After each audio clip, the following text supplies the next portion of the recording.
네, 청년들이요. 예수를 만난 사람들 일곱 번째 시간입니다. 지난주 우리는 종려주일에 이 베다니의 무덤가에 처음 서게 되었었죠. 그때 우리는 마르다를 만나면서 마르다를 통해 죽음 앞에서의 절망, 그리고 우리 경험이 가지고 있는 한계, 4일이나 됐습니다. 냄새가 납니다. 자기가 본 것, 자기가 아는 것, 자기가 겪은 것, 그 감각의 데이터가 너무 두꺼워서 말씀이 뚫고 들어갈 틈이 없었던 바로 오늘은 그 돌문 너머로 들어가는 겁니다. 썩은 냄새가 진동하던 그 무덤 속에서 도대체 어떻게 생명이 창조되었는가, 그리고 어떻게 믿음이라는 기적이 태어나게 되었는가, 그 부활의 아침 한복판으로 가보는 것이죠.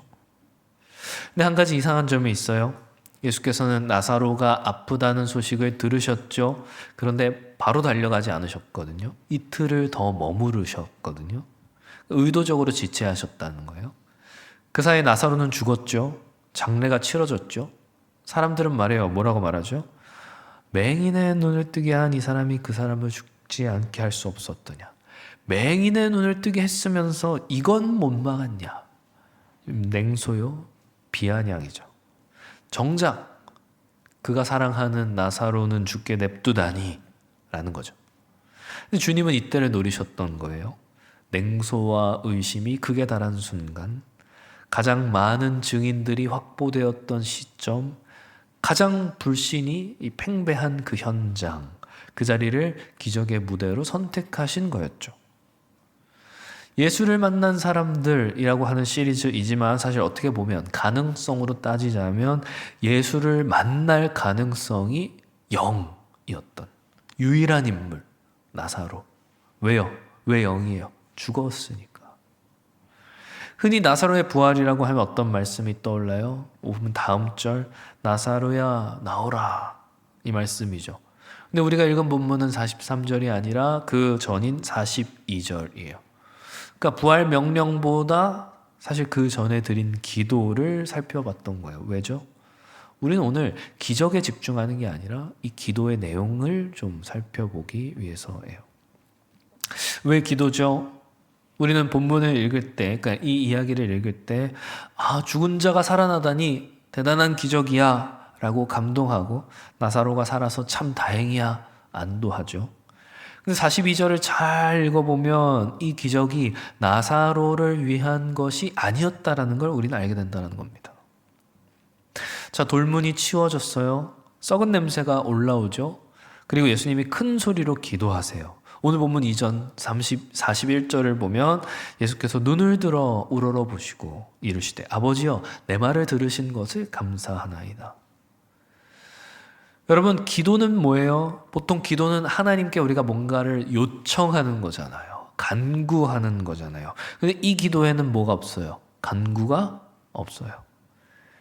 이미 응답받은 것을 확신하는 선언이에요. 응답해 주셔서 감사합니다. 이런 기도라는 거예요.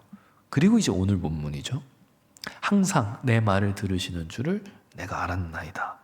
그러나 이 말씀하옵는 것은 둘러선 무리를 위함이니 라고 이제 이야기를 하는 거예요. 그러니까 이건 간구가 아니에요. 이건 해설이죠. 지금부터 벌어지는 사건의 의미가 무엇인지를 미리 알려주시는 거예요. 왜 그래요? 인간은 자기 눈으로 보고 판단하면 제멋대로 해석해버리니까 그렇죠. 그러니까 예수께서 하시는 이 기도를 듣지 않고 바로 기적을 봤다면 와 신기하다, 와 대단하다, 그리고 그렇게 끝났을 거예요. 그러니까 주님이 먼저 말씀을 알려주시는 거예요. 이제부터 일어날 일은 그냥 아주 신기한 구경거리 그게 아니라 내가 누구인지를 너희로 하여금 알고 믿게 하려 하는 것이다. 그러니까 사건 전에 먼저 주의 말씀이 선행하는 것이죠. 아까도 보았지만 지금 여기 있는 회중은 나사로의 죽음을 조문하러 온 것도 아니었어요. 마르다와 마리아를 위로하러 온 것도 아니었어요.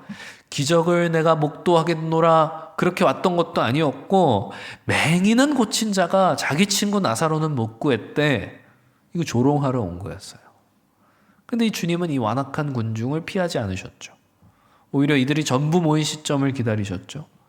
그 불신의 밀도가 가장 높은 현장, 사망의 냄새가 진동하는 현장, 그 자리를 부활의 증인석으로 삼으셨다라는 겁니다.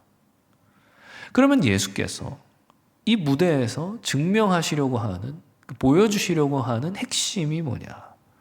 42절 보니까 나를 보내신 것을 믿게 하려 하십니다. 이거예요. 잘 보세요. 나사로를 살리는 게 목적이 아니에요. 믿음이 목적인 거예요. 나사로의 수명을 연장하는 게 그게 핵심이 아니라는 거예요. 이 사건을 통해서 예수가 누구인지를 보여주시려는 것이죠. 그리고 믿게 하려고 하시는 것이죠. 사망을 통치하는 생명의 주관자가 누구인지, 하나님이 보내신 자가 누구인지 이걸 보여주시려는 거예요. 그러니까 나사로의 부활은 목적이 아니라 수단이었다라는 겁니다. 믿음을 창조하기 위한 수단. 요한복음 전체에서는 기적이라는 표현을 사용하지 않아요. 대신 표적이라고 하죠. 표적이 뭔데요? 표적, 사인이죠. 그러니까 표지판 같은 거죠. 간판 같은 거예요. 여기 이게 있습니다. 여기 이 음식점이 있습니다. 알려주는 것처럼 보여주는 거예요. 기적은 그냥 놀라운 일이죠. 평범하지 않은 신비로운 사건이죠. 흥분시키고 입이 떡 벌어지고, 하지만 시간이 지나면 잊혀지는 게 기적이죠. 근데 표적은 그 자체가, 그 놀라운 사건이 목적이 아니라는 거예요. 표적은 영원한 것을 가리키는 역사적 손가락이었다라는 겁니다. 그러니까 부활한 나사로는 언젠간 다시 죽었을 거예요. 그런데 그 부활은 영원한 무언가를 가리키고 있었다라는 것이죠. 그게 중요한 거예요. 왜 하필 죽은 지 4일째인가? 이것도 우연이 아니에요. 당시에는 의학이라는 게 잘 발달하지 않았잖아요. 그러니까 죽은 줄 알았던 사람이 일어나는 경우가, 깨어나는 경우가 덜어 있었어요. 근데 죽은 지 4일이면 어때요? 나흘이면 완전히 썩죠. 고막이 썩어서 당연히 들을 수도 없고, 뇌도 다 정지해서 생각할 수도 없죠. 마르다가 이미 냄새가 나기 시작했다 말했다 할 정도니 부패가 이미 많이 진행된 것이죠. 그러니까 인간의 모든 변명이 원천 차단된 시점이라는 거예요. 나사로 잠깐 기절했다 깬 거 아니야? 이런 말을 할 수가 없어요. 왜? 이미 썩는 냄새가 나기 시작했으니까. 나흘이나 지났으니까. 그 시간은 인간의 가능성을 전부 소멸시키는 거예요. 오직 전적인 하나님의 개입만이 남는 절대 진공 상태, 인간의 능력의 절대 진공 상태를 만드신 거예요. 그리고 그 절대 진공 상태에서 주님은 무덤 속에 나사로만 보시는 것이 아니에요. 마리아와 마르다, 그리고 냉소하는 주변의 유대인들과 뿐만 아니라 지금 이곳에 있는 우리 모두를 주님께서는 바라보고 계신 것이죠. 요한의 텍스트를 통하여서 우리 역시도 이 부활의 증인석으로 부름을 받는 겁니다. 우리 역시 무덤을 둘러싼 이들이라는 거예요. 우리는 눈으로 보지 않으면 믿지 않죠. 근데 주님은 이걸 정죄하지 않으세요. 대신 맞춰주세요. 우리의 눈높이까지 내려오셔서 우리가 눈으로 볼 수 있는 사건을 만들어주세요.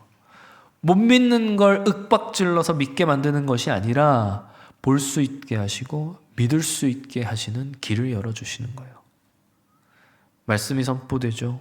나를 보내신 것을 믿게 하려 합니다. 그리고 사건이 일어나요. 나사로가 걸어 나오는 일이 말이죠. 기적에 대한 해설과 기적에 대한 목격이 동시에 이루어져요. 그리고 이게 믿음의 구조예요.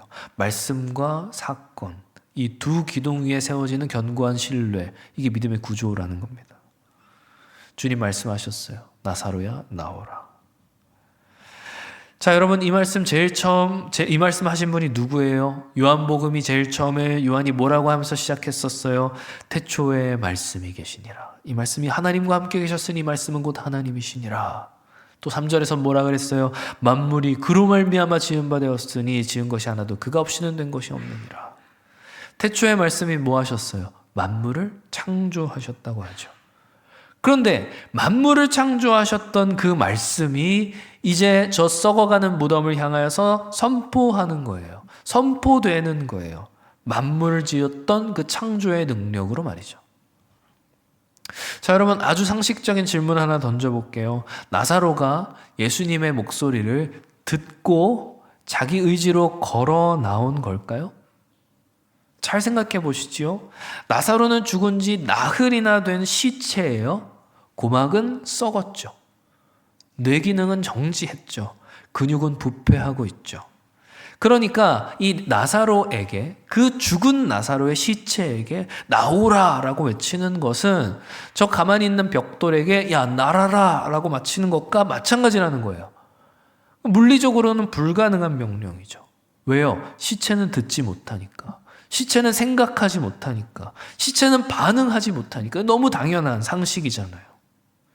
왜 이 당연한 상식을 짚냐면 우리는 이걸 당연하다고 이야기하면서도 우리가 구원을 이해하는 방식이 때로는 이와 비슷하기 때문이에요. 우리 보통 뭐라고 생각해요? 하나님이 나를 부르실 때 내가 응답해서 믿었다. 하나님이 나에게 기회를 주실 때 내가 믿었다라고 생각하는 것 같죠. 얼핏 맞는 말 같아요. 그런데 이 나사로의 무덤 앞에서 그 논리가 박살난다는 거예요. 왜요? 시체는 초청에 응답할 수 없어요. 시체는 결단할 수 없어요. 시체는 선택할 수 없어요. 예수님의 나오라 라고 하는 이 말씀은 말씀에 반응할 수 있는 능력이 있는 자에게 던져진 어떤 설득 같은 게 아니라는 말이에요. 제안도 아니요, 협상도 아닌 것이죠. 전혀 다른 차원의 사건인 거죠. 그러면 나사로는 어떻게 나왔느냐? 여기가 핵심이죠. 우리 주님의 나오라 라고 하는 그 명령 안에 이미 창조의 능력이 들어있던 거예요. 그 말씀이 선포되는 바로 그 순간 주권적으로 먼저 생명이 주입된 거예요. 나사로에게 생명이 들어간 거예요. 썩은 고막이 재생됐어요. 정지된 뇌가 작동하기 시작했어요. 죽은 세포가 살아나기 시작했어요. 생명이 그렇게 먼저 부어졌기 때문에, 그래서 나사로는 들을 수 있었고 들었기 때문에 나올 수 있었던 거예요. 순서를 먼저 보세요. 나사로가 자기 힘과 의지로 먼저 반응한 게 아니라니까요. 시체는 반응할 수 없다니까요. 말씀이 선포될 때 그 말씀이 먼저 생명을 창조한 겁니다. 그러니까 생명을 주시는 은혜가 우리의 반응보다 선행할 수밖에 없다는 것이죠. 이게 왜 중요하냐면 이것이 바로 우리의 구원, 우리의 믿음이 생성되는 정확한 원리이기 때문에 그래요. 에베소서 보면 바울이 뭐라 그러죠? 허물과 죄로 죽었던 너희를 살리셨다. 이렇게 말하죠. 죽었던이에요. 병들었던 아니고 죽어가던도 아니고 죽을 뻔했던도 아니고 완전히 철저하게 돌이킬 수 없이 죽었던, 영적으로 고막이 썩어버리고 영적으로 그 사고가 정지해버리고 영적으로 이미 부패가 진행되어버린 시체. 하나님 앞에서 우리의 상태였다라는 거예요. 저와 여러분들 누구도 예외 없이 우린 다 나사로와 똑같은 자들이었어요. 영적인 시체인 우리에게 무슨 능력이 있어요? 우리가 스스로 예수를 선택할 능력이 있어요? 없어요? 없어요. 복음을 이해할 지성이 있어요? 없어요? 없어요. 하나님을 찾아갈 의지가 있어요? 없어요? 없어요. 시체한테 의지가 어디 있어요? 그런데 그런 우리에게 주님이 먼저 찾아오시는 거예요. 우리의 영혼의 무덤 앞에 주님 찾아오셔서 믿으라 명령하시는 거예요. 그 말씀이 선포되는 순간 우리 안에 주님이 선포하신 그 믿음이라고 하는 생명이 들어와 꽂히는 거예요. 내가 먼저 손을 내밀어 주님 손을 붙잡은 게 아니에요. 말씀이 먼저 내 안에 생명을 창조하신 거예요. 그래서 비로소 믿을 수 있게 된 것이죠. 그러므로 청년들이요, 우리가 오늘 내가 예수를 믿는다라고 고백하며 이 자리에 앉아 있는 거, 이거 우리의 의지의 산물이 아니라는 겁니다. 우리의 지혜의 결과가 아니라는 거예요. 우리가 여러 종교를 놓고 비교 분석해 보니 기독교가 가장 합리적이더라라고 해서 선택한 게 아니라는 거예요. 무덤에 갇혀있던 나사로가 생명을 부여받아 걸어 나온 것과 같은 사건이 우리가 지금 이 자리에 앉아 예수를 믿는 믿음으로 예배하는 거예요. 부활이란 말이에요. 기적이란 말이에요. 우리의 영혼 안에서 일어난 믿음의 부활, 그 부활의 기적 자체예요. 믿게 된 것 그 자체가 이미 무덤에서 생명이 피어난 기적이라는 것이죠. 그럼 여기서 완전히 하나가 무너져요. 뭐가 무너져요? 자랑이 무너져요.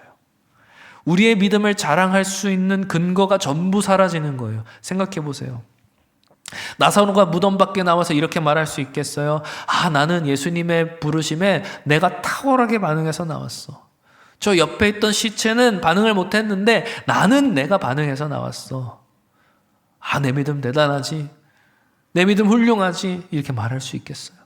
어처구니가 없는 거죠. 시체가 무슨 탁월한 반응을 해요. 내가 믿음이 좋아서 구원받았다. 나는 결단력이 좋아서 예수를 영접했다. 이거 다 어처구니 없는 말이라고요. 그래서 우리는 오늘 본문 앞에서 철저한 우리의 무능과 철저한 하나님의 은혜를 동시에 보게 되는 거예요. 우리 편에서는 아무것도 한 게 없어요. 0이에요, 0. 100% 완전히 하나님의 불가항력적인 은혜인 것이죠. 이걸 뼈저리게 인정하는 것, 그게 믿음인 거예요. 이게 인정하는 게 믿음인 거예요. 항복이라는 건 그런 의미예요. 항복할 의지만큼은 우리에게 남아있다. 그런 얘기가 아니라 우리의 전적인 무능을 고백하는 거예요. 주님, 정말 저는 하는 게 아무것도 없군요. 내 믿음이 대단해서가 아니라 그 믿음조차 선물로 받은 거니까 감사하는 거예요. 자랑이 아닌 감사. 애쓰는 것이 아니라 항복. 그게 부활의 은혜 앞에 선 사람의 마땅한 반응이라고요. 나사로는 무덤에서 나왔지만 결국 다시 무덤에 들어갔어요. 언젠가는 죽었어요. 나사로의 부활은 영원하지 않아요. 그런데 우리에게 주어진 이 선물 같은 믿음은 다시는 죽지 않는 영원한 실체를 향하고 있다는 겁니다. 우리의 믿음은 죽지 않아요. 나사로의 소생 너머에 있는 진짜 부활을 향한 믿음이기 때문에. 자, 오늘 이 장면을 다시 떠올려 보죠. 무덤 입구에서 뭔가 나와요. 배로 칭칭 감긴 형체가 비틀거리며 나오는 거예요. 수의로 온몸이 묶여 있으니까 제대로 걷지도 못하고 눈도 안 보여요. 손도 못 써요. 그걸 바라보는 회중들의 시각적 충격이란 엄청났겠죠. 둘러선 궁중들이 얼마나 경악했을까요? 그런데 이 경이로운 풍경도 잠시, 나사로는 언젠가 다시 죽었을 거예요.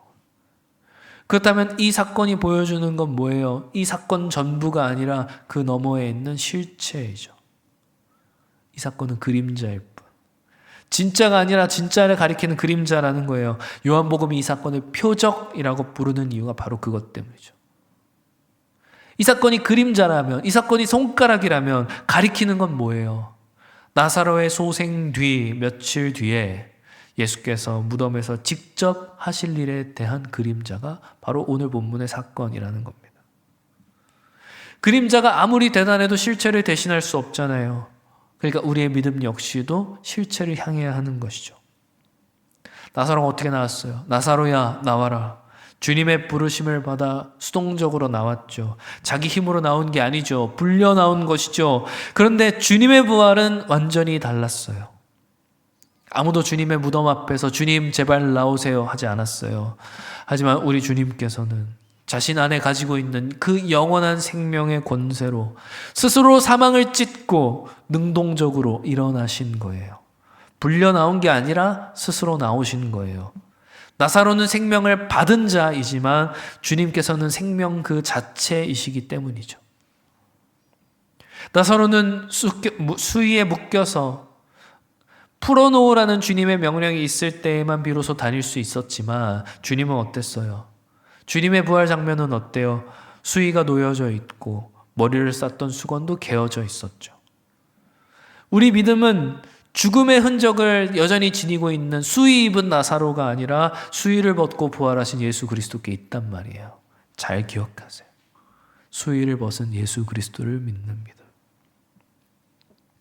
정말 놀라운 건 뭐냐면요. 요한복음에는 놀라운 서술이 기록되는데 나사로가 살아나온 직후, 이 위대한 생명의 사건 직후에 어떤 일이 벌어지냐면 오늘 본문 53절, 이날부터 그들이 예수를 죽이려고 모이하니라. 놀랍죠? 아니, 생명이 무덤에서 걸어 나오는 사건을 목격했는데 그걸 본 종교 지도자들의 반응이 뭐예요? 감사가 아니죠. 경배도 아니죠. 저 사람을 죽이자, 이거였어요. 아니, 생명의 기적을 목격하고 내린 결론이 살해 모이라니. 그런데 이 어처구니 없는 반응이 역설적이게도 하나님의 구원 계획을 완성시키는 도구가 되죠. 아이러니하게도 이 살인이 결국 부활의 도구로 쓰임받게 된다는 겁니다. 그러니까 무슨 말이냐면 무덤 속의 나사로, 그러니까 영적으로 죽어있던 우리를 살려내서 밖으로 꺼내려면 그만한 대가가 사실은 필요했다라는 거예요. 공짜가 아니었다라는 거예요. 나사로가 무덤 밖으로 나온 만큼 생명의 수여자요, 생명 그 자체이신 예수께서 십자가의 죽음 속으로 들어가셔야 했다라는 겁니다. 우리가 생명을 얻은 만큼 그분이 생명을 내놓으셔야 했어요. 생명의 맞교환이죠. 나사로가 나오려면 예수께서 들어가셔야 했고, 우리가 살려면 그분이 죽으셔야 했어요. 이게 십자가의 논리예요. 그러니까 은혜는 공짜가 아니죠. 그러니까 은혜는 싸구려일 수 없죠. 감히 비교할 수 없는 생명의 값이 지불된 것이기 때문에. 그러니 청년들이요, 특별히 이 부활의 주일을 맞아 우리는 어디에 서 있는 것이죠? 우리는 나사로의 무덤 앞에 서 있는 게 아니에요. 나사로의 무덤에는 다시 나사로가 들어갔어요. 우리가 서 있는 곳은 예수 그리스도의 빈 무덤 앞이어야 한다라는 겁니다. 수위가 개켜진 채 텅 비어 있는 무덤, 다시는 시체가 채워지지 않을 그 무덤, 사망이 영원히 패배한 바로 그 현장, 우리는 거기에 서 있어야 한다라는 거예요. 고린도전서 15장 바울이 뭐하라 그래요? 그리스도께서 다시 살아나지 않으셨다면 너희 믿음이 헛되다. 반대로 말하면 뭐예요? 그리스도께서 실제로 다시 살아나셨기 때문에 우리의 믿음은 결코 헛되지 않다라는 것이죠. 우리의 믿음의 근거는 우리 내면의 확신이 아니에요. 얼마나 확신하느냐가 믿음의 진실성을 판단하지 않아요. 우리의 감정 상태도 아니에요. 얼마나 내가 뜨거우냐가 믿음의 진실성을 판단하지도 않아요. 십자가에 죽으신 주님께서 사흘 만에 실제로 다시 살아나셨다라고 하는 바로 그 압도적인 역사적 사실, 그 위에 우리의 믿음이 닻을 내리고 있는 겁니다. 나사로가 얻은 것은 다시 소멸할 수밖에 없는 일시적 생명일지 모르지만 우리가 얻은 것은 그리스도의 생명을 담보로 얻어진 영원한 생명이라는 거예요. 세상이 빼앗을 수 없는 생명, 질병이 꺾을 수 없는 생명, 죽음조차 끊을 수 없는 생명, 이 생명이 우리 안에 있다라는 거예요. 우리 주님 나사로를 살리시고 어떻게 말씀하세요? 44절, 죽은 자가 수족을 베고 동인체로 나오는데 그 얼굴은 수건에 쌓였더라. 예수께서 이르시되 풀어놓아 다니게 하라. 이 말씀 누구에게 하셨어요? 사람들에게 하셨어요. 나사로가 아니죠. 둘러싼 공동체였죠. 생명은 주님이 주셨어요. 그런데 이건 사람이 할 수 없는 일이지만 부활의 흔적을 풀어주는 것, 수위를 벗겨주는 것, 이건 공동체에게 맡겨주셨어요. 교회의 몫으로 남겨주신 거예요. 생명을 만드시는 것 하나님만이 하실 수 있는 일이지만 그 생명이 증거되도록 하는 것은 우리의 사명으로 주어지는 거예요. 풀어놓아 다니게 하라. 가만히 보면 영적으로 분명히 살아났는데, 주권적인 은혜로 생명을 부여받았는데, 그런데 아직도 수위를 감고 있는 사람들이 있어요. 과거의 상처가 수위예요. 죄책감이 수위예요. 자기 연민이, 중독이, 분노가, 비교의식이 수위인 경우가 있어요. 생명은 받았는데 수위에 칭칭 감겨진 채 살아났는데 여전히 시체처럼 그렇게 있는 거예요. 생명을 얻어 살아났는데 자유롭지 못한 것이죠. 그래서 주님 말씀하시는 거예요. 풀어놓아 다니게 하라. 다니게 하라. 걸어가라. 돌아다니게 하라는 거예요. 묶인 채로 무덤가에 쭈그려 앉아있지 말고 수의를 벗어던지고 두 발로 걸으라는 것이죠. 무덤을 벗어나라는 것이죠. 하나님의 은혜로 말미암아, 그 조건적인 은혜로 말미암아 생명을 얻었으면 그 얻어진 생명답게 살라는 거예요. 십자가의 모든 보혈이 내 죄를 씻었으면 왜 아직도 죄책감의 수위를 동여매고 있냐라는 것이죠. 진리 안에서 자유를 누리라는 거예요. 재밌는 게 뭔지 아세요? 성경 어디에도 나사로가 전도했다는 기록이 없어요. 나사로가 군중 앞에서 야 내가 어떻게 살아났는지 알아? 간증했다는 기록도 없어요. 설교했다는 기록은 더더욱 없죠. 그냥 풀어놓아 다녔다는 거예요. 그런데 요한복음 12장 11절 보니까 나사로 때문에 많은 유대인들이 가서 예수를 믿음이라라. 나사로 때문에. 나사로가 뭘 했는데요? 아무것도 안 했어요. 그냥 풀어놓아 다닌 거예요. 그냥 살아 있었어요. 그냥 걸어 다녔어요. 근데 그 존재 자체가 뭐예요? 부활의 증거예요. 죽었던 사람이 살아있다라고 하는 사실 그 자체가 부활의 증거였던 것이죠. 말이 필요 없어요. 존재가 증거예요. 사랑하는 청년들이요, 우리의 삶도 그래야 하지 않겠어요? 거창한 전도 스킬이 필요한 게 아니에요. 화려한 간증의 레파토리가 필요한 게 아니죠. 억울한 일 당했을 때 용서하는 거예요. 모두가 불안에 떠는 상황에서 평안을 누리는 거예요. 실패하더라도 무너지지 않는 거예요. 가진 것을 기꺼이 나누는 거예요. 그냥 그렇게 살아있는 거예요. 우리 안에 죽었던 것들이 부활된 채로 나사로가 걸어다니는 것만으로 예수의 부활을 증명했듯이 우리가 은혜 안에서 살아간다는 것 자체가 세상을 향한 표적이 되는 것이죠. 세상은 그런 걸 본 적이 없어요. 경험한 적이 없어요. 주님께서 말씀하신 이 나오라는 명령은 매일 아침 우리를 향해 다시금 선포되어져요. 우리가 묶여있는 무덤은 어디예요? 우리를 올가매는 무덤은 뭐예요? 무기력이에요? 영적 침체인가요? 의심인가요? 믿음 없음인가요? 청년들이요, 주님께서 우리의 믿음을 살려주실 거예요. 말씀의 능력은 창조의 능력이에요. 우리의 죽었던 믿음까지도 살려내는 능력이에요. 그래서 그렇게 우리는 살아난 자들로서 주님의 부름에 응답해 나와야 해요. 서로의 수위를 풀어주어야 해요. 부활의 증인들이 되어야 해요. 주님께서 나사로를 살리신 목적이 뭐라 그랬어요? 나를 보내신 것을 그들로 믿게 하려 함이다. 오늘 본문이 그렇게 말하잖아요. 믿음의 창조가 주님의 목적이셨잖아요. 그리고 그 믿음을 선물 받은 우리라면 저 세상 앞에서 우리의 수위를 벗고 걸어 다닐 때 우리의 삶 자체가 살아있는 부활의 표적, 증거가 된다고요. 그리고 그 표적을 본 누군가가 또 예수를 믿게 되는 것이죠. 나사로를 보고 그러했듯이. 우리 때문에 누군가가 생명의 주인을 만나게 되는 거예요. 이게 부활의 능력입니다. 사랑하는 청년들이요, 말씀을 맺으려 그래요. 우리는 오늘 부활의 날 나사로의 무덤 앞에서 우리의 전적인 무능을 마주했어요. 우리가 믿음이 좋아서 구원받은 게 아니었죠. 우리가 결단력이 있어서 예수를 선택한 게 아니었죠. 영적인 시체였던 우리에게 주님 찾아오셔서 나오라 그렇게 말씀하셨을 때 그 말씀이 우리 안에서 먼저 생명을 창조하였고, 그래서 비로소 우리는 믿을 수 있게 되었고, 우리의 믿음의 시작점에 우리는 없었죠. 하나님만 계셨죠. 그래서 우리가 이 자리에 앉아서 내가 부활하신 주님을 믿습니다 그렇게 고백하는 자체가 나사로가 무덤에서 걸어 나온 것과 같은 놀라운 부활의 기적이라는 거예요. 우리 안에 믿음이 생겨 있다는 것 자체가 우리 안에서 일어난 기적인 것이죠. 그런데 이 기적에는 대가가 있었어요. 공짜가 아니었어요. 무덤에 있는 우리를 꺼내기 위해서, 우리의 믿음 없는 영혼의 믿음을 새겨넣기 위해서 생명의 주인이신 예수께서 기꺼이 십자가의 무덤 속으로 들어가셨어요.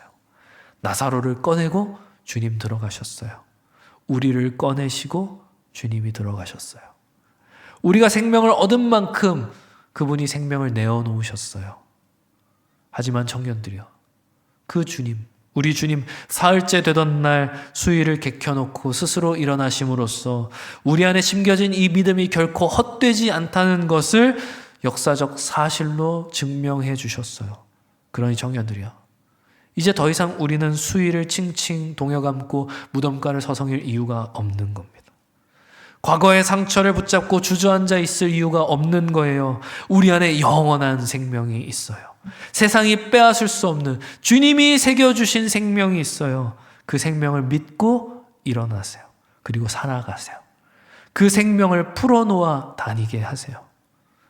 청년들이여, 또다시 여러분의 인생에 무덤 같은 상황이 찾아온다 하더라도 주님께서 말씀하시는 나오라는 음성을 들으세요.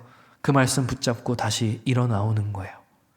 나사로 때문에 많은 유대인들이 믿었듯이 우리 때문에 누군가 또 생명의 주인을 만나게 될 거예요. 우리 존재 자체가 그렇게 부활의 증거가 될 거예요. 사랑하는 청년들이여, 부활의 날, 이 은혜 앞에서는 우리가 할 수 있는 유일한 길은 자랑이 아니라 감사인 것이죠. 항복할 수 있어서 감사하다 고백하는 것이죠. 사랑하는 청년들이여, 부디 바라옵기는 우리 안에 심겨진 이 생명, 그 부활의 능력을 힘입어서 이번 한 주도 살아가시는 주의 청년들 다 되시기를 주님의 이름으로 축원합니다.